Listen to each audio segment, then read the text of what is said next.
চিলিণ্ডাৰটো তাৰ পৰা আনোতে বন্ধ কৰিলোঁ। এয়া বন্ধ কৰাৰ পিছত মানুহজনীয়ে খুলিবলৈ নোৱাৰা হ'ল। এতিয়া টানি আছে, এতিয়া মোক কৈছে খুলি দিবলৈ। মই এইটো বহুত টাইট হৈ গ'ল দেখোন,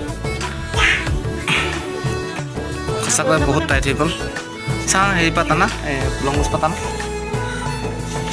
বহুত টাইট হৈ গ'ল, বহুত টাইট হৈ গ'ল। মানুহজনে কৈছে লংগুচ পাত লৈ আহা, এই পাত ন লৈ আহা। লংগুচ পাত দি এতিয়া মোৰ হাতত ইমান নিচিনা জোৰ নাই। লংগুচ পাত দি খুলিব লাগিব। বাছ এতিয়া হৈ গ'ল চিলিণ্ডাৰ খোলা। আৰু এইফালে মোৰ মানুহজনীয়ে বনাই আছে, গৰম কৰি আছে পানী ল'ৰাটোক গা ধুৱাবৰ কাৰণে।